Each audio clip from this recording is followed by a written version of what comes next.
ગુજરાતમાં છેલ્લા 2 વર્ષથી 75 નગરપાલિકાઓ, 17 તાલુકા પંચાયતો, 2 જિલ્લા પંચાયતો તેમજ 7,000 જેટલી ગ્રામ પંચાયતોની ચૂંટણીઓ ટલ્લે ચડેલી છે।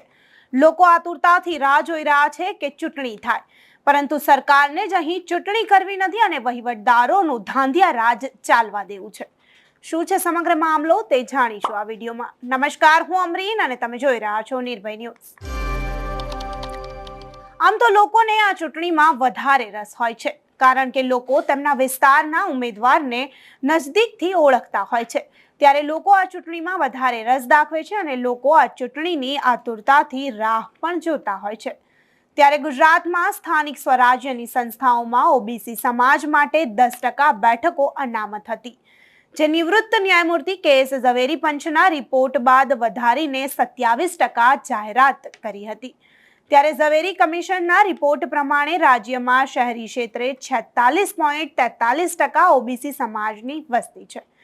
ત્યારે સૂત્રોનું કહેવું છે કે લોકસભાની ચૂંટણી પછી રાજ્ય ચૂંટણી પંચ 2 મહિનામાં નવી મતદારી યાદી તૈયાર કરવાની તથા અનામત વર્ગીકરણની કાર્યવાહી પૂર્ણ કરી ચૂંટણી માટે રાજ્ય સરકારના આદેશની રાહ જોશે। પરંતુ ગુજરાતમાં ભાજપ સરકારને સ્થાનિક સ્વરાજ્યની સંસ્થાઓની ચૂંટણીઓમાં રસ જ નથી, કેમ કે પંચાયતોમાં હવે વહીવટદાર રાજ ચાલે છે। ગુજરાત વિધાનસભા વિપક્ષના નેતાએ મુખ્યમંત્રીને પત્ર લખીને વહેલામાં વહેલી તકે પંચાયતોની ચૂંટણી કરવાની માંગ કરી છે અને ઝવેરી કમિશનનો જાહેર કરવાની પણ માંગ કરી છે।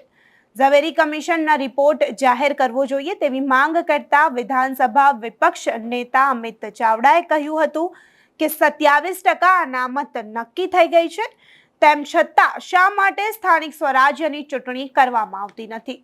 જ્યારે ગુજરાતભરમાં આટલી બધી ચૂંટણીઓ બાકી હોય ત્યારે વહીવટદારો જે છે તે પોતાનું રાજ ચલાવે છે અને સરકારને પણ ફાવી ગઈ છે।